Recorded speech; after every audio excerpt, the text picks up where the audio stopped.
So alright guys, आप में से बहुत से लोग मेरे से ये सवाल पूछ रहे थे कि जब हमारे पास इनिशियली क्लाइंट आता है तो उसकी हमें स्क्रीनिंग कैसे करनी होती है। तो आज की वीडियो में मैं आप सभी को बताऊंगा कि जब भी आपके पास कोई क्लाइंट आएगा तो जैसे मान लो अगर आपको उसको पीटी पिच करनी है या उसकी स्क्रीनिंग करनी है, हेल्थ स्क्रीनिंग, तो उसके अंदर आपको कौन कौन से पॉइंट को देखना होगा। तो आज की वीडियो में मैं आप सभी को मूवमेंट स्क्रीनिंग सिखाऊंगा कि कैसे करते हैं, जो कि मैंने आपको चैप्टर 7 में पढ़ाया था। देन उसके बाद फ्लेक्सिबिलिटी टेस्ट करेंगे हम। देन उसके बाद हम बैलेंस टेस्ट करते हैं और last but not the least core test करते हैं।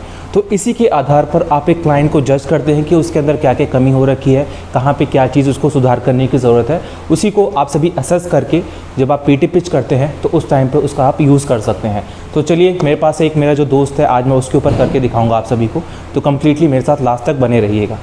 सो गाइस, मेरे सामने जो खड़ा हुआ मेरा दोस्त हिमांशु है, आप सभी को मैं मिलवा देता हूँ। Himanshu, hello friends. So basically दोस्तों, आज मैं इसी के ऊपर आप सभी को मूवमेंट सारी जितने भी हैं अभी मैं मूवमेंट स्क्रीनिंग करके दिखाऊंगा। तो इसी के ऊपर करके देखेंगे बेसिकली कि क्या क्या चीज़ें होती हैं। तो सबसे पहले मूवमेंट स्क्रीन के अंदर हम लोग जो टेस्ट करेंगे वो है बेंड एंड लिफ्ट टेस्टिंग, ठीक है। अब बेंड एंड लिफ्ट टेस्टिंग में क्या होता है, बेसिकली जो सामने वाला पर्सन होता है ना, आपके पास जो भी क्लाइंट आया हुआ है, उसको सबसे पहले आपको स्क्वाट्स करवाना होता है। तो मैं हिमांशु से बोलूँगा, हिमांशु एक बार स्क्वाट्स की पोजीशन में आ जाए, ठीक है। अब ऐसे ही बैठा रही हो, ठीक है। अब बेसिकली दोस्तों देखो, इसके अंदर आपको क्या करना होता है, मैं आपको दिखा देता हूँ। इसके अंदर आपको 3 व्यू से अपने क्लाइंट को जज करना होता है।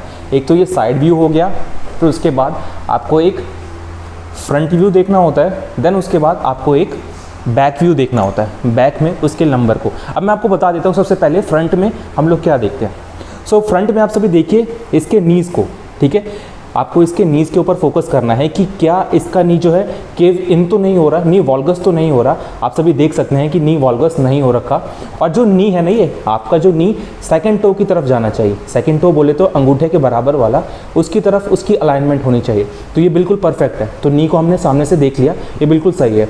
उसके बाद आपको एंकल को देखना होता है, ठीक है। इसके एंकल में कोई दिक्कत तो नहीं है। एंकल क्या हो सकता है, एंकल की 2 पोजीशन हो सकती है, या तो वो ऐसे हो सकता है, इवर्जन हो सकता है, या इन्वर्जन हो सकता है, ठीक है।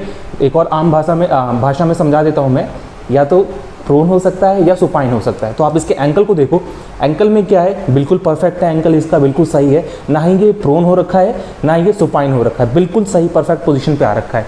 अब मैं इसके लंबर एरिया को देखता हूँ। हमने फ्रंट एरिया को देख लिया, अब हम बैक एरिया को देखते हैं। अब बैक एरिया में देखिए दोस्तों, क्या होता है कि कई सारे क्लाइंट्स का जो लंबर एरिया होता है वो कर्व हो जाता है, कर्व, लेकिन यहाँ पे बिल्कुल प्रॉपरली इसका न्यूट्रल बना हुआ है। तो दैट मीन्स कि ये क्लाइंट बिल्कुल सही है, ठीक है। अब मैं इसके टीबिया एंड टॉर्सो के एंगल को देखता हूँ। ये देखिए दोस्तों, ये जो है इसका ये टीबिया है, ठीक है, और ये पूरा पार्ट टॉर्सो है। अब ये देखिए, ये वाला टीबिया और टॉर्सो एक दूसरे से पैरेलल है या नहीं है, ठीक है। ये दोनों एक दूसरे से पैरेलल है। मेरा दोस्त भी काफ़ी देर से ऐसे बैठा हुआ है, थक गया होगा, कोई नहीं। ये टॉर्सो है इसका और ये टीबिया है, तो ये पैरेलल होने चाहिए। तो ये बेसिकली आप देख सकते हो बिल्कुल पैरेलल है। तो आई होप दोस्तों आपको बेंड एंड लिफ्ट स्क्रीन समझ में आ गया होगा। सो दोस्तों, अब जो दूसरा मूवमेंट स्क्रीन होगा उसका नाम है हर्डल स्टेप टेस्ट स्क्रीन। इसके अंदर बेसिकली हम लोग क्या देखते हैं कि सामने वाले पर्सन का जो फुट है, एंकल है, उसकी स्टेबिलिटी ठीक है या नहीं है, उसके लंबर को देखते हैं, उसके नीज़ को देखते हैं, उसके टॉर्सो को देखते हैं, ठीक है। तो इसमें भी बेसिकली हम लोग 2 तरीके से देखते हैं, एक फ्रंट व्यू देखते हैं और एक साइड व्यू देखते हैं। अब मेरा दोस्त आपको परफॉर्म करके दिखाएगा। एक बार मैं इसको बोलूँगा स्टार्ट कर दे, 15 रैप्स करके दिखाइए। अब देखो इसके अंदर क्या हो रहा है दोस्तों, ध्यान से देखना, इसके फुट के ऊपर करता रहे, ये देखो इधर ध्यान से देखना, फुट क्या हो रहा है, प्रोन ग्रिप में आ रहा है, ठीक है। यहाँ पे यानी कि इसकी स्टेबिलिटी बहुत पुअर हो रखी है। देन उसके बाद हम इसके नीज़ को चेक करेंगे। देखो नीज़ जो है बाहर की तरफ जा रहा है, अंदर की तरफ जा रहा है, वो स्टेबल नहीं हो पा रहा प्रॉपर, ठीक है। अब उसके बाद हम लोग हिप को देखते हैं, हिप एडक्ट तो नहीं हो रहा, अंदर की तरफ तो नहीं जा रहा। देखो ध्यान से देखो, आप मुझे कमेंट करके बताना कि क्या इसका हिप जो है अंदर की तरफ जा रहा है या नहीं जा रहा है, ठीक है। देन उसके बाद हम लोग इसके टॉर्सो को देखेंगे। टॉर्सो में क्या मूवमेंट है, मूवमेंट कॉम्प्रोमाइज़ हो रही है कि नहीं हो रही। अब देखो ध्यान से, इसका टॉर्सो काफ़ी ज़्यादा अनस्टेबल हो रखा है।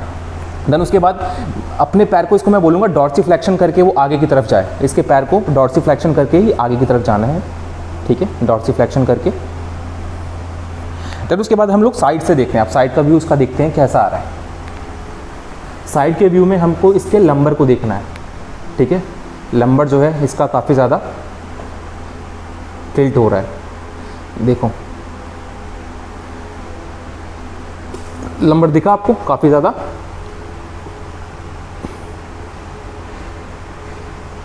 पीछे आ रहा है तो टिल्ट हो जा रहा है हल्का बहुत, ठीक है। तो आई होप दोस्तों आप सभी को ये समझ में आ गया होगा हर्डल स्टेप टेस्ट कैसे करते हैं।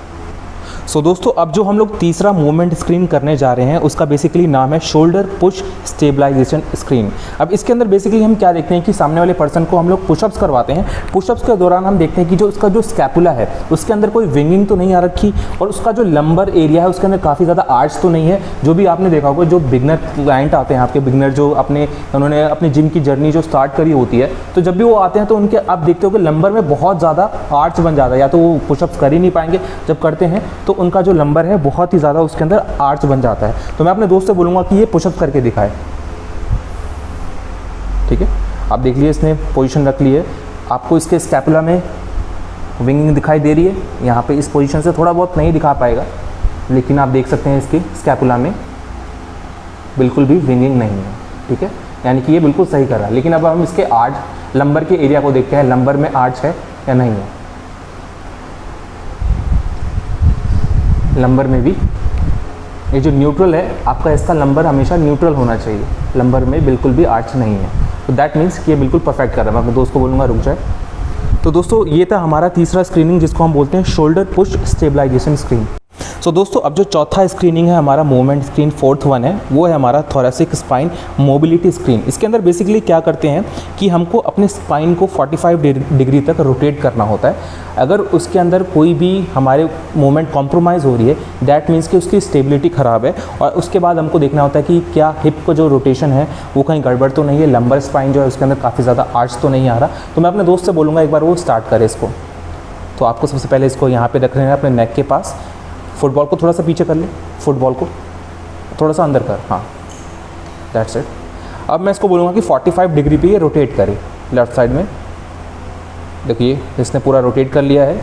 अब राइट साइड में, हाँ ठीक है, हमने फ्रंट व्यू से देख लिया। फ्रंट व्यू में इसका कोई भी कुछ कॉम्प्रोमाइज़ नहीं हो रहा, ठीक है। आप देख सकते हो इसका ईजिली हिप जो है वो कॉम्प्रोमाइज़ होकर इधर की तरफ नहीं जा रहा, बहुत ही आसानी से ये कर ले रहा है। लेकिन अब हम इसके लंबर स्पाइन को देखते हैं। लंबर स्पाइन में करता रहे, लंबर स्पाइन में कोई आर्च तो नहीं आ रहा, तो देख सकते हैं आप सभी बिल्कुल न्यूट्रल है। दैट मीन्स कि इसकी जो इसने मोबिलिटी करी है, इसका मतलब ये जो इसका थोरेसिक स्पाइन की मोबिलिटी है वो काफ़ी ज़्यादा अच्छी है। सो गाइज़ अब हम लोग जो है फ्लेक्सिबिलिटी टेस्ट करने वाले हैं। बेसिकली अभी मैंने आपको मूवमेंट स्क्रीनिंग बता दी कि आपको मूवमेंट स्क्रीनिंग के अंदर कौन कौन से वो 4 मूवमेंट है, उनको मूवमेंट स्क्रीनिंग करके आपको क्लाइंट को पता लगाना है कि उसकी मूवमेंट की स्टेबिलिटी मोबिलिटी प्रॉपर है या नहीं है। अब हम लोग मसल की फ्लेक्सिबिलिटी को देखेंगे, जिसके अंदर हमारा जो सबसे पहला टेस्ट आता है उसको हम बोलते हैं थॉमस टेस्ट, जो कि बहुत ही ज़्यादा इंपॉर्टेंट है। बेसिकली उसके लिए आपको क्या करना होता है, अपने क्लाइंट को एक फ्लैट बेंच पे ऐसे लेटा दो, ठीक है, ज़मीन से थोड़ा सा ऊपर होना चाहिए, ठीक है, ताकि उसके पैर हवा में हो। अब आपको उसको इसी पोजीशन में लेटाना है, यानी कि जो नीज़ देख रहे हो आप इसके, आपका जो बेंच जहाँ पे ख़त्म हो रहा है, नीज़ और बेंच के बीच में थोड़ा सा डिस्टेंस होना चाहिए, काफ़ी ज़्यादा डिस्टेंस नहीं होना चाहिए, ठीक है। अब हम इसके अंदर देखेंगे कि अगर उसका बैक ऑफ द थाई उसके टेबल को या बेंच को टच कर रहा है तो ठीक है, अगर नहीं टच कर रहा तो उसका जो हिप फ्लेक्सर्स है, अभी आप देख सकते हो इसके जो हैमस्ट्रिंग है बैक ऑफ द थाई वो प्रॉपर इसको टच कर रहे हैं। दैट मीन्स कि इसका जो हिप फ्लेक्सर्स है वो टाइट नहीं है, ठीक है। अगर किसी का क्लाइंट का आपने देखा होगा कि जो ये बैक ऑफ द थाई है वो टच नहीं कर पा रहा है, इसको मैं बोलूँगा थोड़ा सा पीछे हो जाए, हिमांशु थोड़ा पीछे हो, बस स्लाइटली, बस ठीक है। तो इसका जो बैक ऑफ द थाई बिल्कुल प्रॉपर टच कर रहा है। एक बार अपने पजामे को थोड़ा सा ऊपर करियो ऐसे, हाँ, क्लाइंट को अच्छे तरीके से दिख पाए, सॉरी फ्रेंड्स को। तो आप सभी देख सकते हो कि इसकी बैक ऑफ द थाई बिल्कुल टच कर रही है। दैट मीन्स कि इसके हिप फ्लेक्सर जो हैं वो टाइट नहीं है। अब दूसरी चीज़ ये कि इसकी जो नी है वो आपकी 80 डिग्री तक फ्लेक्स होनी चाहिए, 80 डिग्री तक फ्लेक्स होनी चाहिए, लेकिन इसकी ज़्यादा हो रही है। दैट मीन्स अगर 80 डिग्री तक फ्लेक्स नहीं हो रही तो उसके क्या टाइट है, क्वाड्स, उसके जो क्वाड्रिसेप्स होंगे वो काफ़ी ज़्यादा टाइट होंगे। तो आई होप आप सभी को समझ में आ गया होगा कि थॉमस टेस्ट के अंदर सबसे पहले हम लोग फ्लैट बेंच पे अपने क्लाइंट को लिटाते हैं, फिर उसके बाद हम देखते हैं कि उसका जो बैक ऑफ द थाई है अगर वो इसको टच कर रहा है तो ठीक है, नहीं टच कर रहा दैट मीन्स उसके जो हिप फ्लेक्सर्स हैं, यहाँ पे हिप फ्लेक्सर्स मौजूद है, वो काफ़ी ज़्यादा टाइट है, ठीक है। फिर उसके बाद हम लोग नीज़ को देखते हैं। अगर उसके नीज़ काफ़ी ज़्यादा टाइट हैं, मैंने टाइट बोल दिया इसके अंदर, अगर उसके नीज़ फ्लेक्स नहीं हो रहे, 80 डिग्री तक फ्लेक्स नहीं हो रहे, यहीं तक रुक जा रहे हैं, दैट मीन्स कि उसका जो क्वाड्रिसेप्स है ना वो काफ़ी ज़्यादा टाइट है। तो ये होता है हमारा थॉमस टेस्ट। सो दोस्तों अब हम लोग PSL रेस टेस्ट करने वाले हैं। ये बेसिकली फ्लेक्सिबिलिटी के लिए होता है। इसके अंदर हम लोग इसके लंबर एरिया होता है ना, वहाँ पे देखते हैं और इससे हम लोग पता लगाते हैं कि क्या इसके जो हैमस्ट्रिंग है वो टाइट है या नहीं है। अब बेसिकली क्या करना है आपको, इसका जो लंबर वाला एरिया है ना, इसके अंदर आपको अपना हाथ ऐसे रख लेना है, अपने क्लाइंट के लंबर वाले एरिया के नीचे हाथ को ऐसे रख लेना है, ठीक है। अब इसको बोलना है कि भाई अपने लंबर को न्यूट्रल रख दे, अपने लंबर को न्यूट्रल कर। अब धीरे धीरे आपको इसके पैर को ऊपर उठाना है, एक पैर को लेग रेस करवाओ, ठीक है, लेग रेस करवाओ, बस बस स्ट्रेट कर इसको, ठीक है। अब आपने देखना है कि आपके हाथ के ऊपर प्रेशर पड़ रहा है। अगर 80 डिग्री से पहले ही प्रेशर अगर आपके हाथ के ऊपर पड़ रहा है, दैट मीन्स कि इसके हैमस्ट्रिंग काफ़ी ज़्यादा टाइट है। तो मेरे ऊपर हाथ के ऊपर काफ़ी ज़्यादा प्रेशर पड़ रहा है, और जबकि अभी आपको मैं बता देता हूँ कहाँ से प्रेशर पड़ना स्टार्ट हो रहा है। यहाँ से मेरा प्रेशर पड़ना स्टार्ट हुआ है। अब आप लोग देख के बताइए कि क्या ये 80 डिग्री है? बेसिकली नहीं है ये 80 डिग्री। दैट मीन्स कि इसके जो हैमस्ट्रिंग है वो काफ़ी ज़्यादा टाइट हो रखे हैं, ठीक है। तो ये होता है आपका PSL रेस टेस्ट। सो दोस्तों जो अगला हमारा टेस्ट है फ्लेक्सिबिलिटी का, वो है हमारा शोल्डर का, जिसको हम लोग बोलते हैं एप्लीज स्क्रैच टेस्ट। इसके अंदर बेसिकली हम लोग शोल्डर के फ्लेक्शन को देखते हैं, एक्सटेंशन को देखते हैं, इंटरनल रोटेशन और एक्सटर्नल रोटेशन को देखते हैं। तो सबसे पहले हम लोग इसके फ्लेक्शन को देखते हैं, शोल्डर फ्लेक्शन कैसे होता है, इसके अंदर अगर नहीं हो रहा तो क्या क्या दिक्कतें आ सकती हैं, वो मैं आप सभी को बताऊंगा। तो अपने दोस्त को बोलूँगा स्टार्ट करें एक बार। ये आपको इस मूवमेंट में अपने हाथ को पीछे लेके जाना है और एल्बो बिल्कुल स्ट्रेट रख, एल्बो बिल्कुल स्ट्रेट, पीछे ही टच कर, पीछे टच कर दे, एल्बो बिल्कुल स्ट्रेट, ठीक है।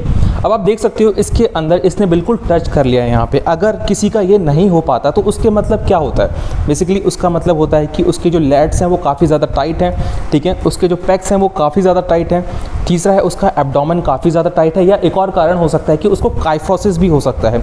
अब एक और चीज़ मैं बताता हूँ, अगर कोई बंदा प्रॉपरली पीछे टच कर रहा है तो उसके अंदर आपको एक और चीज़ देखनी है कि उसका जो ये वाला पार्ट है कहीं लंबर कॉम्प्रोमाइज़ तो नहीं हो रहा। अगर लंबर कॉम्प्रोमाइज़ हो रहा है तो दैट मीन्स कि उसका लैट्स भी टाइट हो सकता है, पैक्स भी टाइट हो सकते हैं। अब मैं आपको ध्यान से इसके लंबर को दिखाता हूँ। अब देखिए कितना ज़्यादा कर्व आ रखा है इसके लंबर के अंदर, ठीक है, यानी कि इसके रिब केज को उठाने के लिए इसका जो लंबर था उसके अंदर काफ़ी ज़्यादा कर्व आ गया।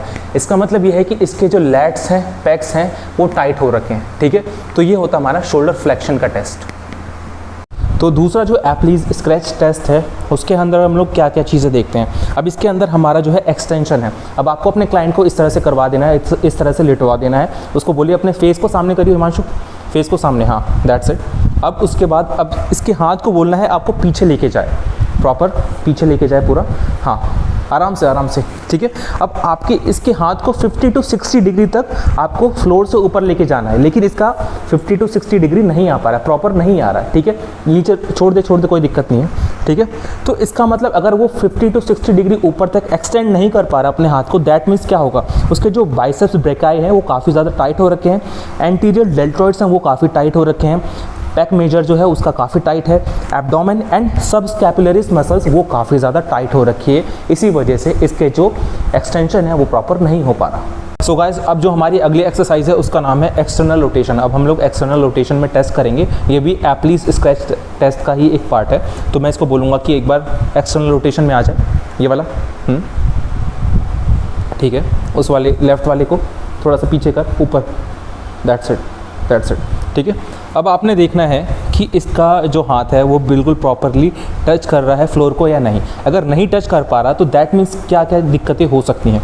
इसका जो इंटरनल रोटेटर्स हैं वो टाइट हो सकते हैं, जिसको इंटरनल रोटेटर्स क्या होते हैं, हमारे सब स्कैपुलरीज, ठीक है। तो आपको वो देखना है कि क्या ये प्रॉपरली टच कर रहा है, इसने बिल्कुल अच्छे से टच कर लिया है, दैट मीन्स इसका जो सब स्कैपुलरीज है वो बिल्कुल सही है। लेकिन आप चीज़ अगर एक और गौर करेंगे तो इसका जो लंबर है अभी भी कॉम्प्रोमाइज़ हो रहा है, ये देख सकते हो, लंबर अभी भी इसका जो है कॉम्प्रोमाइज़ हो रहा है। दैट मीन्स कि यहाँ पे काफ़ी ज़्यादा टाइटनेस पड़ी हुई है, ठीक है।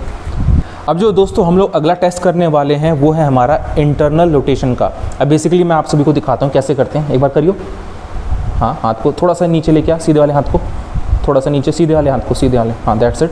अब इसको ये 70 डिग्री तक ऑफ द फ्लोर करके जाएगा, कर 70 डिग्री तक लेके जा, बस दैट्स इट। अब इसके अंदर देखना है कि क्या कोई भी क्लाइंट, थोड़ा सा और नीचे कर, क्या कोई भी क्लाइंट 70 डिग्री तक कर पा रहा है, प्रॉपरली कर रहा है? तेरे को कोई टाइटनेस महसूस हो रही है?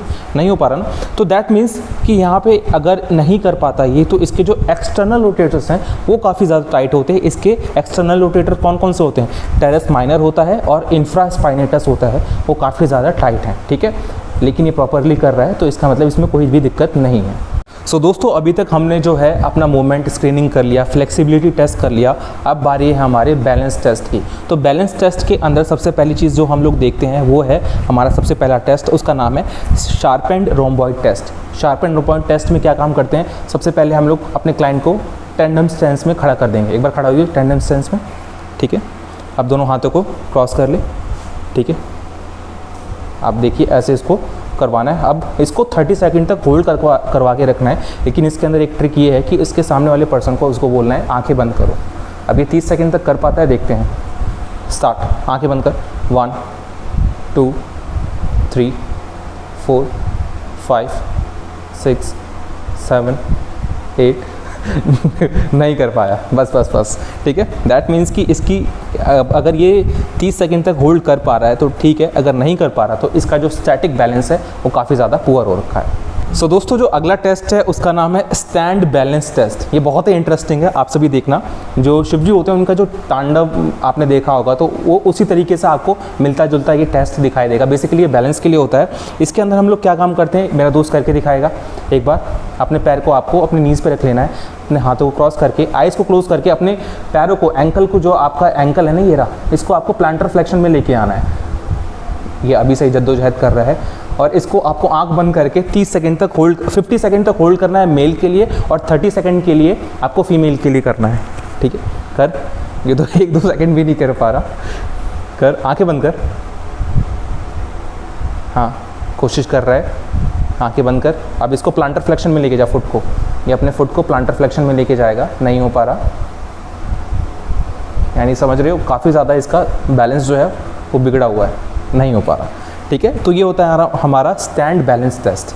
सो दोस्तों, अभी तक हमने मूवमेंट स्क्रीनिंग कर ली, फ्लेक्सिबिलिटी टेस्ट कर लिया, बैलेंस टेस्ट कर लिया। अब हमारी बारी आती है कोर के टेस्ट करने की। कोर में बेसिकली जो हम टेस्ट करते हैं उसको हम बोलते हैं मैकगिल टॉर्सो टेस्ट। इसके अंदर बेसिकली हम लोग ट्रंक के फ्लेक्सर्स को, एक्सटेंसर्स को और लेटरल साइड को टेस्ट करते हैं, ठीक है। तो सबसे पहले मैं आप सभी को फ्लेक्सर्स को टेस्ट करना सिखाता हूँ कि फ्लेक्सर्स को कैसे करते हैं। बेसिकली अपने क्लाइंट को आप सभी इसी पोजीशन में बिठा के रखना है, फिर पीछे आपको कोई भी चीज़ ऐसी हार्ड चीज़ उसको लगा के रखनी है और उसको 60 डिग्री तक लेके आना है। पीछे आ जा, 60 डिग्री तक। अब इसको बोलना है एकदम इस पर लाई डाउन हो जाए, ठीक है। अपने हाथों को क्रॉस करें, हाथों को क्रॉस कर ले, ठीक है। अब बेसिकली क्या करना है, इसके अंदर आपको इसको छोड़ देना है, यहाँ से पीछे वाला जो हार्ड सरफेस है उसको हटा देना है और देखना है कि इसके फ्लेक्सर्स की कितनी एंड्योरेंस है, कि ये इस पोजीशन में कितनी देर तक होल्ड कर पाता है, ठीक है। तो मैं आप सभी के सामने इसको हटा रहा हूँ और देखते हैं कि कितनी देर तक ये कर पाता है। 3 2 1 स्टार्ट। तो आप देख सकते हैं इसके अंदर बिल्कुल भी ट्रंक की फ्लेक्सर्स की जो है मूवमेंट बहुत ही ज़्यादा, एंड्योरेंस बहुत ही ज़्यादा ख़राब है, ठीक है। सो दोस्तों, अब जो हम अगला टेस्ट करने वाले हैं वो है बेसिकली हमारा ट्रंक एक्सटेंसर्स का। आपको मैं बता देता हूँ कैसे करना है। एक फ्लैट बेंच ले लेना है, उसके अंदर अपने क्लाइंट को यहाँ पे इस तरह से लेटाना है। आजा, लेट जा, ठीक है, लेट जा प्रॉपरली। अब आप देख सकते हो अभी ये ऐसे लेटा हुआ है, ठीक है। लेकिन आपको इसको हिप फ्लेक्सर्स जहाँ पे ये आ रहे हैं ना, हिप फ्लेक्सर्स हैं इसके, उसको यहाँ पे लेके आना है, यानी कि इसके धड़ को आगे तक रखना है और पीछे से इसको मैं पकड़ूंगा थोड़ा सा और, ठीक है, ठीक है, परफेक्ट। अब इसको जो है इस पोजीशन में अब अपने हाथ को हटा लेना है और होल्ड करके रखना है उस पोजीशन में। देखते हैं, टाइमिंग नोट करेंगे कि कितनी देर तक ये कर पा रहा है। तो अपने हाथ को हटा के उसको होल्ड कर लियो, ठीक है। 3 2 1 स्टार्ट। हाथ को हटा, क्रॉस कर अपने हाथ को, हाँ ऊपर आ। 1 2 3 4 5 6 7 8 9 10 11 12 13 14 15 16 17 18 19 20 1 2 3 4 5 6 7 8 9 10। बस बस बस, जस्ट वेट सेकेंड दोस्तों, आजा पीछे आजा। सॉरी माफ़ी चाहूँगा। तो दोस्तों आप सभी देख सकते हो इसने कितनी देर तक अपने इसको एक्सटेंसर्स को होल्ड करके रखा है। अब इसकी जो भी टाइमिंग आई है आपको मैं बता देता हूँ कि इसकी जो भी टाइमिंग आई है, अब इसके जो फ्लेक्सर्स की टाइमिंग आई थी, जितनी देर तक इसने फ्लेक्सर्स को होल्ड करके रखा था, जितनी देर तक इसने एक्सटेंसर्स को होल्ड करके रखा था, अब आपको उन दोनों का रेशियो निकालना होता है। उन दोनों का रेशियो आपका 1 से कम आना चाहिए। अगर 1 से ज़्यादा आ रहा है उसका कोर काफ़ी ज़्यादा वीक है, ठीक है। अब मैं लेटरल साइड का भी इसी तरीके से टेस्ट करते हैं हम लोग। चलिए स्टार्ट करते हैं। सो दोस्तों अब जो हम अगला टेस्ट करने वाले हैं वो हमारा लेटरल एंड्योरेंस होगा। इसके अंदर बेसिकली आपको अपने क्लाइंट को इसी तरह से लेटा देना है। पहले राइट साइड में करना है, फिर लेफ्ट साइड में करना है, फिर दोनों के रेशियो को निकालना है। टाइमिंग नोट करने के बाद आपको रेशियो निकालना है। उसके बाद उसका जो रेशियो आना चाहिए वो 0.05 से कम होना चाहिए। अगर उससे ज़्यादा है तो उसका लेटरल साइड भी काफ़ी ज़्यादा वीक है, ठीक है। तो पहले मैं इसके लेफ्ट साइड को करता हूँ। थोड़ा सा और पीछे जाओ और पीछे, ठीक है। इस तरह से आपको इसको होल्ड करके रखना है। देन आपको टाइमिंग नोट करनी कि कितनी देर तक ये होल्ड करता है, ठीक है। फिर दोनों का रेशियो निकालना है। पहले लेफ्ट साइड से करते हैं। चल स्टार्ट कर। 1 2 3 4 5 6 7 8 9 10 11 12 13 14 15 16 17 18 19 20 1 2 3 4 5 25 तक इसने अपने लेफ्ट साइड में किया। अब इसके राइट साइड को देखते हैं। अच्छा राइट साइड में